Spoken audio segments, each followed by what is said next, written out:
गरुड़ पुराण में भगवान विष्णु ने गरुड़ को ये गूढ़ ज्ञान दिया कि मनुष्य जीवन का असली उद्देश्य क्या है और उसे किस प्रकार अपने कर्मों का चयन करना चाहिए।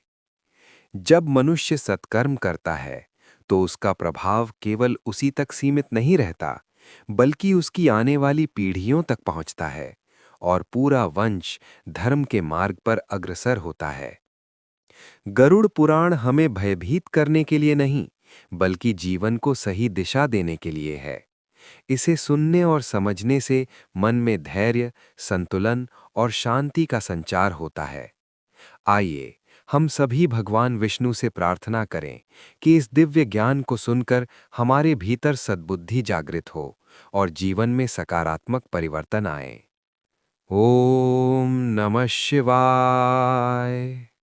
मैं भगवान शिव का ध्यान करता हूँ और भगवान विष्णु से प्रार्थना करता हूँ कि वे मुझे इस मोह माया के बंधन से मुक्त करें।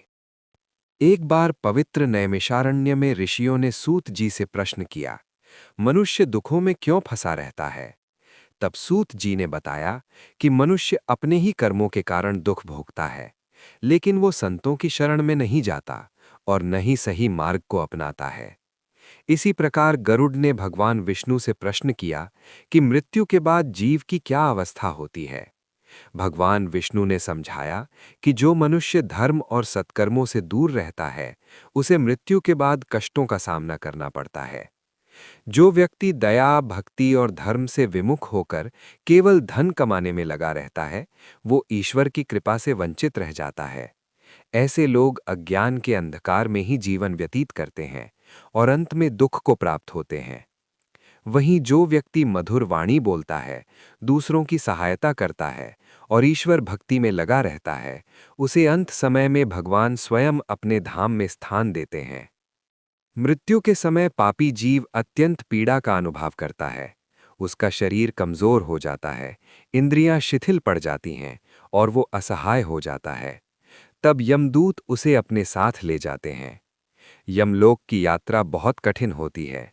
वहां जीव को उसके कर्मों के अनुसार दंड दिया जाता है। वैतरणी नदी और नरक की यातनाएं उसी के किए हुए कर्मों का परिणाम होती हैं। लेकिन जो व्यक्ति धर्म, सेवा और भक्ति का पालन करता है, उसे इन कष्टों का सामना नहीं करना पड़ता और वो सहज ही उत्तम लोक को प्राप्त करता है। जीवन का एक अटल सत्य है, हर कर्म का फल अवश्य मिलता है। मनुष्य जो कुछ भी करता है, उसका प्रभाव उसके वर्तमान और भविष्य दोनों पर पड़ता है।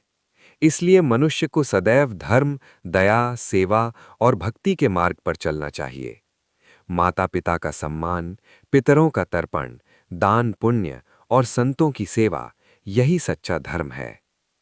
अंत में यही सत्य है कि इस संसार में जो आया है, उसे एक दिन जाना ही है। केवल कर्म ही उसके साथ जाते हैं। जो दूसरों के लिए जीता है, वही सच्चे अर्थों में महान होता है। चिंता मनुष्य को भीतर से जला देती है, जबकि आत्मचिंतन उसे शांति प्रदान करता है। अहिंसा, सेवा और सत्य, यही जीवन के सच्चे स्तंभ हैं। जो माता पिता का सम्मान नहीं करता, उसकी भक्ति भी अधूरी रहती है। और जो अपने पितरों का आदर करता है, उसका वंश सदैव सुखी और समृद्ध रहता है। ओम नमः शिवाय।